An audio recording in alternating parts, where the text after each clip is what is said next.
and energy transfer. Now consider this diagram, and here consider a loop ABCD moving with constant velocity V in a constant magnetic field B as shown in figure A. तर हे A diagram मध्ये दाखवले बघा. ABCD जे आहे A B इथं A आहे, B C D हे एक रेक्टँग्युलर लूप आहे. आणि रेक्टँग्युलर लूप जे आहे V इतक्या वेगानं V इतक्या व्हेलॉसिटीनं आपण इकडं मूव्ह केलेलं आहे आणि याला बाहेरून एक्स्ट्रा मॅग्नेटिक फील्ड B लावलेला आहे आणि हे B मॅग्नेटिक फील्ड ह्या प्लेनला परपेंडिक्युलर आहे.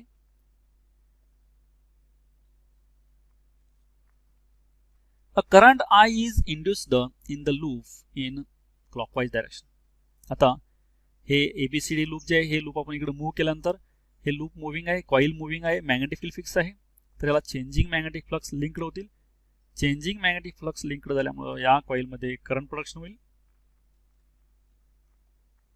Now to pull the loop at a constant velocity V towards right, it is required to apply an external force F.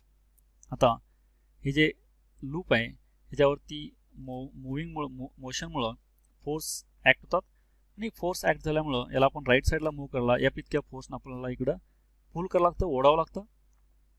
आणि ओढल्यानंतर तर ह्यामध्ये जे करंट प्रोडक्शन झालेलं आहे ह्या करंट प्रोडक्शन झाल्यामुळं हे करंट कॅरिंग कंडक्टर आहे आणि हा करंट कॅरिंग कंडक्टर जे आहे हा current carrying conductor subjected to extra magnetic field, बाहेरच्या मॅग्नेटिक फील्डच्या सानिध्यामध्ये हा करंट कॅरिंग कंडक्टर आल्यामुळं ह्या करंट कॅरिंग कंडक्टरवरती फोर्स एक्सपिरियन्स होतो. आणि हा जे एक्सपिरियन्स झालेला फोर्स आहे हा बघा BC साईड जे आहे ह्या मॅग्नेटिक फील्डच्या आउटसाईडला आहे त्यामुळं ह्यामध्ये फोर्स एक्सपिरियन्स होत नाही.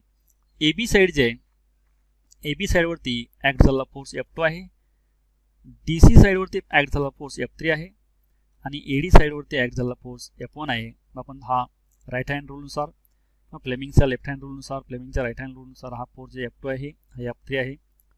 मग F2 आणि F3 जे आहेत हे दोन्ही इक्वल आणि अपोजिट आहेत त्यामुळे ते कॅन्सल होतात. F1 मात्र हा ह्याच्यावरती ह्या साईडवरती ॲक्ट होत असतो, हा इकडे ओढत असतो, त्यामुळे आपल्याला हा रेक्टँगल फ्रेम इकडे ओढण्यासाठी आपल्याला एक्स्ट्रा फोर्स अप्लाय करून आपण V इतक्या वेगाने हा इकडे मूव्ह केला.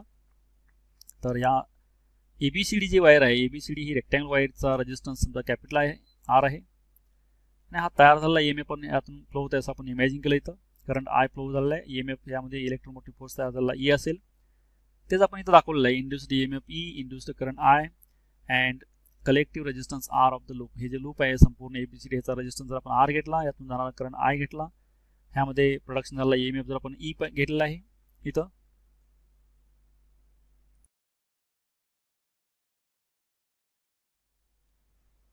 नेक्स्ट आपण ही कॉइल V इतक्या वेगानं मूव्ह केल्यानंतर त्यावरती झालेलं वर्क डन जे आहे आणि याचा रेट जे आहे हे म्हणजेच पॉवर असते. Power to pull that coil is the rate of doing work on the loop is that is power. This power is nothing but work done divided by time. Rate of doing work is nothing but power, but this work done is force into displacement. Hence, this force as it is now displacement divided by time, that is distance upon time is velocity. Hence, this P equal to F as it is and D by T is V. Now, magnitude of magnetic flux through the loop is, आता ह्या कॉइलला associate असणाऱ्या flux जे आहे ह्या flux phi equal to magnetic field into area B into A, but area is length into breadth L into X.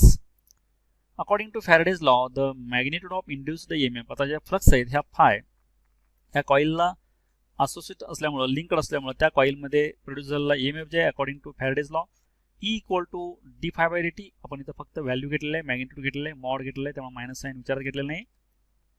Hence E equal to d by dt of phi, putting value of phi is BL dx. इथं आहे phi equal to BL dx, BL x. Now B and L is constant, hence d by dt of x, that is dx by dt. Rate of change of displacement with time, this is velocity. Hence BLV E is the EMF produced in that coil, E equal to BLV. Now the magnitude of induced current I. आता हे EMF तयार झाल्यानंतर त्यामध्ये current production होत असतं. हा current जे आहे हा I equal to E by R, that is Ohm's law. I equal to V divided by R, that is voltage divided by resistance, that is voltage is here EMF, that is EMF divided by resistance. But this EMF is already we have calculated here, E equal to BLV. Putting this value of E is equal to BLV, R as it is. Now, due to current I and magnetic field B, the forces F2 and F3 being equal and opposite cancel each other. आपण मध्ये diagram मध्ये पाहिले त्याप्रमाणे F2 आणि F3 जे forces आहेत हे equal आणि अपोजिट आहेत, ते एकमेकाला कॅन्सल करतात.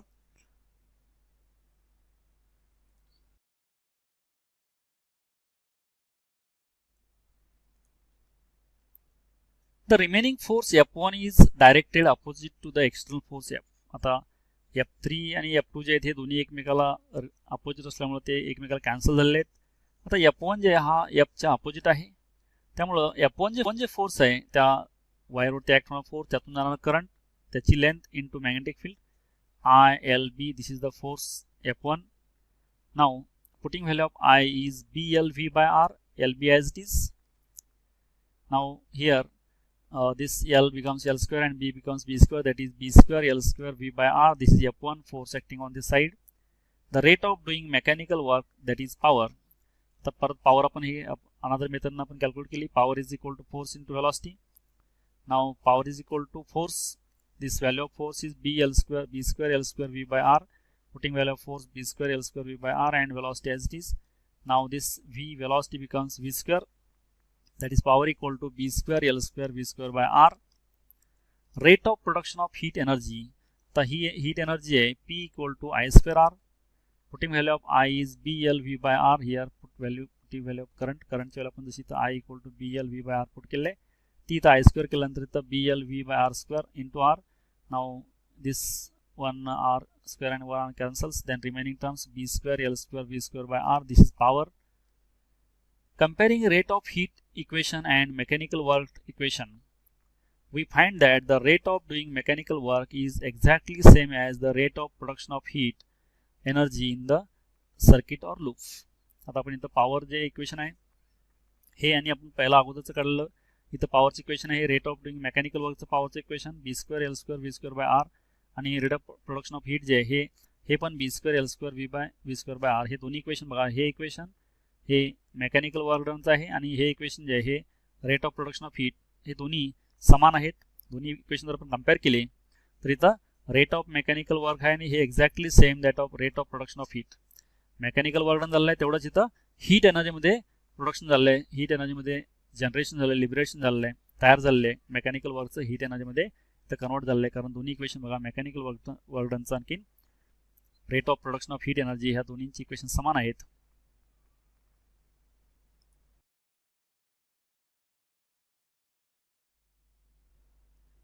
Now next point is eddy currents. Now consider this diagram. Here the relative motion between conductor and magnetic field induces a current in the conductor plate. याच्या पूर्वी आपण ऑलरेडी फॅरेडेज लॉ मध्ये any conducting coil असेल त्या कॉईलला आपण changing magnetic flux linked केल्यानंतर त्या कॉईलमध्ये current production होतं. आता आपण इथं कॉईलच्या ऐवजी आपण जर आपण हा रेक्टँगल मेटल सीट घेतला आणि या रेक्टँगल मेटल सीटला आपण जर चेंजिंग मॅग्नेटिक फ्लक्स असोसिएट केला, त्यामध्ये पण सेम आपण जर हा मेटल सीट कॉन्स्टंट ठेवून मॅग्नेटिक फील्ड चेंजिंग केलं किंवा मॅग्नेटिक फील्ड कॉन्स्टंट ठेवून हा मेटल सीट जे आहे हा मेटल सीट आपण मूव्ह केला मॅग्नेटिक फील्डमध्ये, तर चेंजिंग मॅग्नेटिक फ्लक्स ह्या मेटल सीटला लिंक्ड झाल्यामुळे ह्यामध्ये EMF प्रोडक्शन होतं आणि EMF मुळे करंट प्रोडक्शन होत असतं. The conduction electrons make up the induced current do not follow one path but swirl about within a plate as if they were caught in an eddy of water. Such a current is called an eddy current. आता इथं ह्या कॉईलला ह्या metallic प्लेटला changing magnetic field मिळाल्यामुळे यामध्ये current production होत असतं, पण हा करंट फ्लो होत नाही. तर एकाच ठिकाणी हे सर्क्युलर पाथमध्ये स्विल होतो, विर्ल होतो, जस्ट लाईक वर्लपूल, म्हणजे पाण्याचा भोवरा कसा असतो तसं त्या पद्धतीने एकाच ठिकाणी हे कॉन्सन्ट्रिक सर्कल असतात. कॉन्सन्ट्रिक सर्कल म्हणजे सर्व सर्कलांचं सेंटर एकच असतं. अशा प्रकारे ह्यामध्ये करंट प्रोडक्शन होत असतं. आणि हा जे काही एडी करंट आहे हे एडी करंटची स्पेशल प्रॉपर्टी आहे, लार्ज अमाऊंट ऑफ हीट इथं प्रोडक्शन होत असतं. हा changing magnetic flux associate with this metallic सीटला हा चेंजिंग मॅग्नेटिक फ्लक्स लिंक्ड झाल्यामुळे हा करंट तयार होतो आणि हा एकाच पर्टिक्युलर सर्क्युलर फॉर्ममध्ये फ्लो होत असतो. इथं ह्या ॲनिमेशनमध्ये दाखवले बघा, हे मॅग्नेट मूव्ह केल्यानंतर हा जे करंट आहे हा करंट हा इथं दाखवल्या पद्धतीने सर्क्युलर फॉर्ममध्ये रोटेट होतो, व्हील होतो. तर ह्याच्यामध्ये स्पेशल प्रॉपर्टी काय, हा करंट प्रोडक्शन झाल्यानंतर हा large amount of heat production होत असतं. इथं आता बी डायग्राममध्ये पहा, eddy currents are produced in a solid conductor plate. आता इथं एडी करंट सॉलिड कंडक्टर प्लेटमध्ये दाखवलं आहे. पहिली केस आहे ए, सॉलिड कंडक्टिंग प्लेट असेल त्यामध्ये करंट जे फ्लो झालं आहे ते करंटचे डायरेक्शन दाखवलं इथं. बी जे conducting plate swing like a pendulum. आता बी जे इथं बघा, ही कंडक्टिंग प्लेट जी अशी ही ऑसिलेशन केली, म्हणजे जस्ट लाईक सिम्पल पेंडुलम सारखे हे जर ऑसिलेशन झाले तर त्यामध्ये प्रोडक्शन झालं करंट इथं दाखवलेलं आहे. त्याच्यानंतर सी जे reducing an eddy current due to discontinuous structure of an plate. आता ही जी प्लेट आहे, ह्या प्लेटमध्ये आपण जर ऑसिलेशन केल्यानंतर ही प्लेट एक्स्टर्नल मॅग्नेटिक फील्डला त्यामध्ये करंट प्रोडक्शन सर्क्युलर होतो. म्हणजे सर्क्युलर करंट हे रिड्यूस करण्यासाठी, कमी करण्यासाठी असे प्लेटमध्ये आपण स्लॉट्स पाडले. त्या स्लॉट पाडल्यानंतर परत ही प्लेट जर आपण ऑसिलेट केली तर ह्यामधला एडी करंट जे आहे, हा एडी करंट कमी होतो, रिड्यूस होतो. एडी करंट रिड्यूस करण्यासाठी असे स्लॉट्स फॉर्म करतात. हे ह्या डायग्राममध्ये दाखवले बघा. रिडक्शन इन एडी करंट, यामध्ये अशी डायरेक्ट प्लेट ऑसिलेट केल्यानंतर जास्त एडी करंट तयार होतो. असे स्लॉट्स केल्यानंतर हे सर्क्युलेट होण्यासाठी याला ऑब्स्टॅकल तयार होतं, अडथळा होतो. त्यामुळे ह्यामध्ये सर्कल्स जास्त सर्क्युलर करंट तयार होत नाही, त्यामुळे एडी करंट कमी तयार होतो.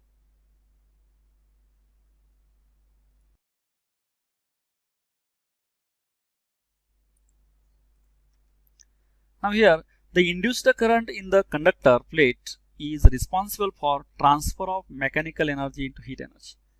तर ह्यामध्ये जो काही एडी करंट तयार होतो त्या करंटमुळे मेकॅनिकल हीट एनर्जी ह्यामध्ये प्रोडक्शन होत असतं.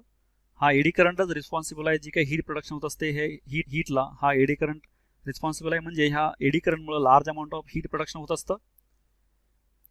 A conducting plate free to rotate about a pivot is allowed to swing down like a pendulum through a magnetic field. तर आपण एक प्लेट जे आहे, ही प्लेट आपण ऑसिलेट केली मॅग्नेटिक फील्डमध्ये पायवट करून. तर in each swing when the plate enters and leaves the field, a portion of its mechanical energy is transferred to heat energy. ज्यावेळी ही प्लेट ऑसिलेट होत असते त्यावेळी ऑसिलेशनच्या वेळी त्याला चेंजिंग मॅग्नेटिक फ्लक्स लिंक्ड होऊन त्यामध्ये एडी करंट प्रोडक्शन होऊन हा एडी करंट जे लार्ज अमाऊंट ऑफ हीट ह्यामध्ये प्रोडक्शन करत असतो स्विंगिंग प्लेटमध्ये.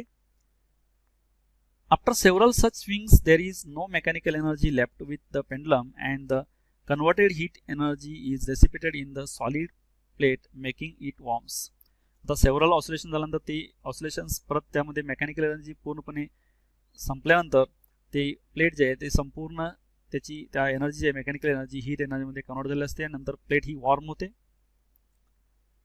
Eddy current can be reduced by discontinuity in the structure of conductor plate as depicted in figure C. आता आपण फिगर सी मध्ये जस्ट मगाशी आपण दाखवले त्या फिगर सी मध्ये असे स्लॉट्स पडल्यानंतर काय होतं, एडी करंट कमी होतो. हे आपण इथं ॲनिमेशनचे साइन आता इथं पाहायचं पहा. ही प्लेट आहे आणि हे दोन मॅग्नेट्स आहेत. बघा हे दोन मॅग्नेट्स आहेत. ह्या दोन मॅग्नेटिक फील्डमध्ये आपण ही प्लेट जी प्लेट आपण ऑसिलेट केली तर इमिडिएटली इथं स्टॉप होते. बघा कारण यामध्ये हे प्लेट जे ही प्लेट मुव्हिंग असते वेळी त्यामध्ये एडी करंट तयार होतो आणि तो एडी करंट जे आहे ह्या एडी करंटला परत नेक्स्ट मुवमेंटला तो अपोज करतो. त्यामुळे हे इझिली ऑसिलेट होत नाही बा, परत तिथं थांबतं हे एडी करंटमुळं. त्याच्याऐवजी आपण जर ह्या प्लेटला स्लॉट पडले असे, स्लॉट पडल्यामुळे एडी करंट कमी तयार होतो. कमी एडी करंट तयार झाल्यामुळे हे अपोजिशन पण कमी होतं आणि हे इझिली ही प्लेट ऑसिलेशन होते पहा. ह्याच्यामध्ये ही प्लेट इझिली ऑसिलेशन होत असतं ह्यामध्ये स्लॉट्स पडल्यामुळं. ते जर आपण ही प्लेट अशी पूर्ण प्लेट घेतली तर ह्यामध्ये जास्त एडी करंट तयार होतो. जास्त एडी करंटमुळे तो परत काय होतं, परत नेक्स्ट मुवमेंटला तो अपोज करतो. तर फास्टली ही कॉईल जे आहे ते ऑसिलेट होत नाही. ह्यामध्ये केसमध्ये बघा थोडं स्लोली हे ऑसिलेट होतं आणि ह्यामध्ये थोडेसे स्लॉट पडले आहेत, पूर्णपणे स्लॉट इकडे क्लिअर केले नाहीत. हे पण हे कमी ऑसिलेशन होतं. परत नेक्स्ट आपण हे असे स्लॉट्स पडून हे बघा पूर्णपणे स्लॉट्स आहेत आणि स्लॉटमध्ये आपण जर हे परत त्याला ऑसिलेशन केल्यानंतर काय होतं, एडी करंट कमी तयार होतो कारण हे स्लॉटमुळे आणि हे इझिली ही प्लेट ऑसिलेट होत असते.